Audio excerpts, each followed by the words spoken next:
Even کہ ایسے cases بھی معاشرے میں دیکھے جاتے ہیں کہ ایف آئی آر کسی بندے پہ ہوتی ہے، اس میں نام بھی نہیں ہوتا، لیکن پھر بھی پولیس اس کو بٹھا لیتی ہے۔ تو ان سب چیزوں پہ آج تفصیلی تھوڑی سی بات کریں گے، تو چلتے ہیں اپنے ٹاپک کی طرف۔ تو ایف آئی آر کو سمجھنا اب آپ کے لیے انتہائی آسان ہوگا یہ ویڈیو دیکھنے کے بعد۔ ہر شہری کو میرا یہ پیغام ہے کہ اس ویڈیو کو دیکھیں، سمجھیں اور اس کو اپنے پاس سیو کر لیں تاکہ آپ کو زندگی میں کسی بھی قسم کی پرابلمز نہ ہوں۔ کیا آپ جانتے ہیں ایک ایف آئی آر میں محسوس کالمز ہوتے ہیں جنہیں سمجھنا آپ کے کیس کے لیے انتہائی اہم ہوتا ہے۔ ایف آئی آر کے تقریباً 5 یا 6 کالمز ہوتے ہیں جو میں آپ کو ون بائی ون کر کے سمجھاؤں گا۔ ایف آئی آر کے بنیادی کالمز میں سب سے جو ٹاپ پر آ جاتا ہے وہ آ جاتا ہے وقت، یعنی کہ تاریخ اور وقت، یعنی کہ جس وقت وقوع ہوتا ہے اس کا وقت کیا تھا اور تاریخ کیا تھی، یہ جو ہے کالم نمبر 1 میں لکھا ہوا ہوتا ہے۔ اب اس میں آ جاتا ہے کالم نمبر 2۔ کالم نمبر 2 مدعی، شکایت کنندہ کا نام و پتہ، یعنی کہ جو بندہ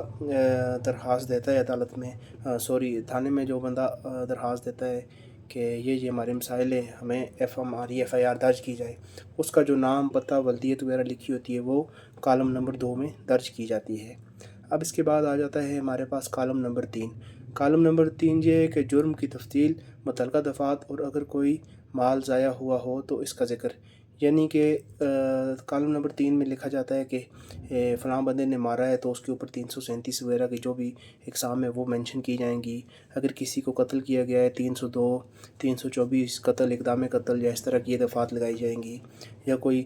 دہشت گردی ایکٹ ہے تو اس کے تھرو دفعات لگائی جاتی ہیں۔ تو یہ ساری چیزیں آپ کو مینشن کی جاتی ہیں کالم نمبر 3 میں۔ اب اس کے بعد ہمارے پاس آ جاتا ہے کالم نمبر 4، جائے وقوع اور تھانے سے اس کی سمت کا فاصلہ، یعنی کہ اس میں یہ چیز مینشن کی جاتی ہے کہ جو جائے وقوع ہے، جہاں پہ واردات ہوئی ہے، اس سے اور تھانے کے درمیان فاصلہ کتنا ہے، یہ چیز آپ کو مینشن ملے گی کالم نمبر 4 میں۔ تو اس کے بعد ہمارے پاس آ جاتا ہے کالم نمبر 5۔ کالم نمبر 5 میں یہ چیز مینشن کی جاتی ہے ایف آئی آر کروانے میں تاخیر کی وجہ اگر کوئی ہو تو، یعنی کہ بعض لوگ ہوتے ہیں کہ جو وقوع ہے وہ ہوتا ہے، مثال آج ہوتا ہے تو 10 دن بعد آ کے ایف آئی آر درج کرواتے ہیں، تو ان کے لیے ضروری ہے کہ وہ اس میں مینشن کریں کہ اس وجہ سے ہم جرگہ برادری میں لگے رہے ہیں یا کہیں بزی تھے یا کوئی اور معاملات تھے، تو وہ ساری چیز ان کو وہاں پہ مینشن کالم نمبر 5 میں کروانی چاہیے۔ اب اس کے بعد ہمارے پاس آتا ہے کالم نمبر 6۔ کالم نمبر 6 یہ ہے پولیس کی روانگی کا وقت اور تاریخ۔ کالم نمبر 6 میں یہ چیز لکھی جاتی ہے کہ وقوع کہاں پر تھا، پولیس کہاں موجود تھی، اگر تھانے سے گئی ہے تو کس ٹائم تھانے سے نکلیں اور وقوع پر کس ٹائم پہنچیں، یہ ٹائم اور تاریخ کالم نمبر 6 میں مینشن کرنا ضروری ہے۔ اس کے بعد جو ہے ہمارے پاس یہ ہے کہ کچھ اہم باتیں ہیں جو کہ اکثر لوگ نہیں جانتے، ان میں یہ ہے کہ ملزمان کا ذکر ایف آئی آر کی کہانی میں ہوتا ہے۔ اگر کوئی بھی ملزم ہے تو پہلے 3 4 5 جو لائنز ہیں ان میں کلیئر لکھا ہوتا ہے کہ یہ ملزمان ہیں، اس نے یہ معاملات کیے، سارے اس میں مینشن کیے جاتے ہیں۔ آخر میں ایف آئی آر لکھنے والے پولیس آفیسر کا نام، عہدہ، دستخط درج ہوتے ہیں، اور جو اس کے بعد محرر ہوتا ہے، یعنی کہ جو ایف آئی آر درج کرتا ہے، تو آخر میں اس کا اپنا سائن ہوتا ہے اور اس کا نام وغیرہ لکھا جاتا ہے۔ ایف آئی آر پڑھنے کا جو درست طریقہ کار ہے وہ یہ ہے کہ ہمیشہ ایف آئی آر کی مکمل کاپی آپ تھانے سے یا پولیس اسٹیشن سے حاصل کریں، ہر کالم کو غور سے پڑھیں، تاریخ، مقام اور تفصیل پر خاص توجہ دیں۔ یہ چیزیں آپ کے جا کے آپ جب اپنا وکیل سے رابطہ کرتے ہیں تو وہاں پہ یہ چیزیں آپ کو ہیلپ فل ہوتی ہیں۔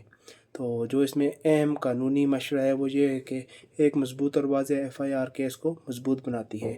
تو کمزور یا مبہم ایف آئی آر ملزمان کو فائدہ دے سکتی ہے۔ اس میں یہ ہے کہ اگر آپ نے چاہتے ہیں کہ کسی کے اوپر اچھی ایف آئی آر درج کروائیں تو آپ کو چاہیے کہ کسی اپنے وکلاء سے مشورہ کریں یا کسی ماہر قانون فوجداری سے مشورہ کریں